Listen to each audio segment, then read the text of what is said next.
Anyone with me?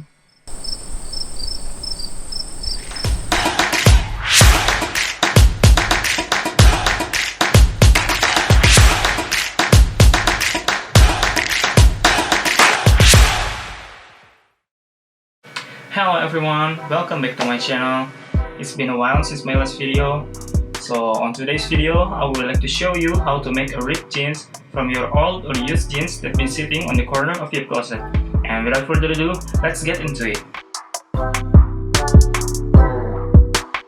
And here's the thing you'll need: a scissors, a tweezers, a chalk, a sandpaper, and of course, a pair of jeans. So this is the jeans I'm going to use for this video. As you can see, this is an old jeans.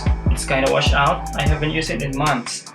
And I really recommend using an old jeans because you won't feel too bad if it's failed or you're not satisfied with the results.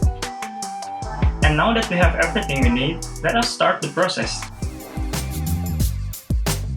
As for the first step, search for references of a nice ripped jeans, then decide to where you want to make the cut using chalk. I will just do a standard cut slightly above the knee, so around like here. So this is the chalk I use. Oh yeah, don't forget to wear the jeans when you're marking so you really know where the cut would be.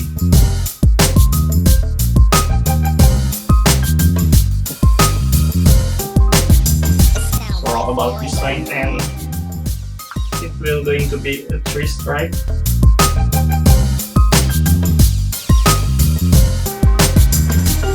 And for the other side.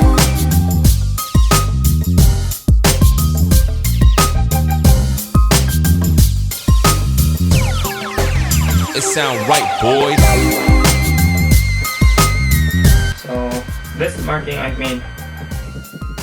The next step is to cut the jeans using scissors. I used the one specially to cut fabrics. You can use a regular one as long as it's sharp. Pinch it and make a small hole for the scissors. Then, just cut following the marking you made using chalk.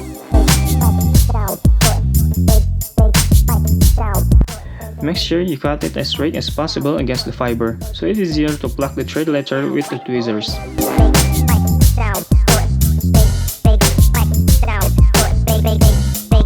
After you cut the jeans, brush it lightly with the sandpaper.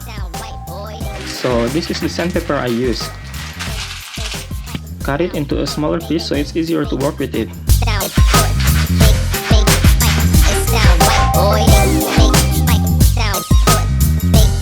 Then pluck the thread. I'll fast forward this part because it took a while. So far so good. After we've done with the left side, now let's do the other side. It really does take a while. You need to be really extra patient to do this. But trust me, it is worth it. As you can see, I think this turned out very well and I like it. I will use it again now. So that's it for today's video. I hope you find it useful. Please consider leaving a like, comments, and don't forget to subscribe for more content like this. See you in the next video.